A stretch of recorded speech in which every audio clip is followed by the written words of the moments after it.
night up in Bakersfield, I had to do a lot of fake Try pedal steel. Try and mimic pistol over here. Yeah. It's funny. Yeah, he'll be over there, like, you know, picking out notes, and I'll just throw a steel licking. And he'll go, where are my hands? So let's talk about this guitar. Okay. Yeah, man. Les Paul, obviously, it's a Gibson. It obviously looks vintage. What year is this from? It's 1977. Mm-hmm. I bought it brand new as a youngster, and it obviously didn't come with anything. I've Frankensteined it quite a bit, starting with the Kaler. And I got the Kaler, and I had to dig out a little bit of guitar in there. And of course, a year later, they came up with a flat mount. So, of course, like Floyd Rose, same thing. Yeah. Bigsby's are great for some guys, but I beat the crap out of it. Yeah. And for a Bigsby to try to stay in tune, you're going to be tuning every 3 songs or so. You can do it, but just the way I play, you know. Yeah. I actually thought that this was like a paint job, but it's actually etched in there. Did you do all that? That's me and a Dremel tool and some acrylic stain and, you know, a couple things to get me inspired to do it on the road with a lot of time to kill. Yeah, but I started with a couple of these little guys, and just over the years I just add a little more. And this is exactly what it says here. This chunk of wood taken from the birthplace of Muddy Waters. A friend of mine found the shotgun shack that Muddy was born in, and she grabbed me a little piece of very kind of rotteny wood and a piece of a brick. Without hesitation, I got home and, you know, just took a buck knife and just carved out a chunk and just glued it in there. So there's some Muddy mojo right there, man. The guitar instantly sounded different.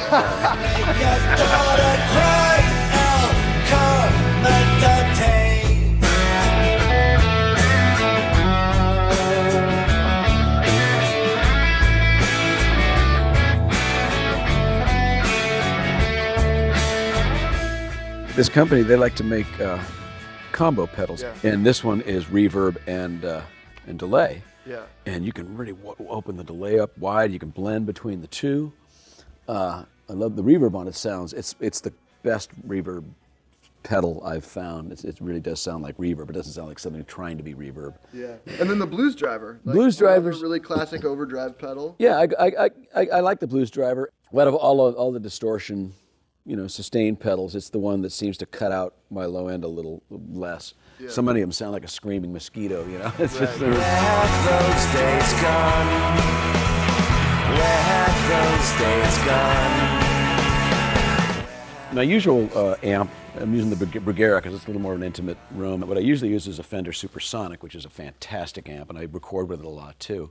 You're getting several great FENDER amp sounds in one amp. And you mentioned this amp. BUGERA, this is like a $300 to $400 amp. It's very, very, very inexpensive amp. But it sounds great. You make it sound like an AC-15. You make it sound like a deluxe, and you can pick them up used for sometimes under $300. So. Yeah. And for the amount of wattage it has, which isn't much, it's got a really decent low mid, which is very important to me. I do a lot of soloing down in the twangy. It's funny, so like you have your treble taken down here. I'm looking at your amp settings here. You got the bass all the way up, but as I'm listening to you play, I'm hearing so much high end out of that guitar still. Bakersfield trick.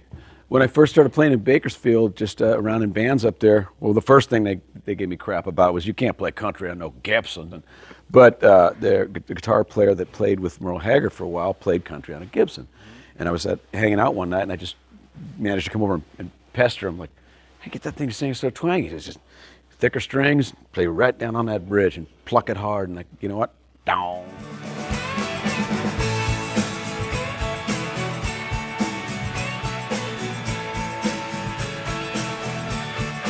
I really appreciate you talking with us today. Absolutely, my pleasure. You guys should definitely check out the new record, the old record. It's all great. Berkeley to Bakersfield. Berkeley to Bakersfield. Check it out, and check out a little bit more on the blog, and we'll see you next time.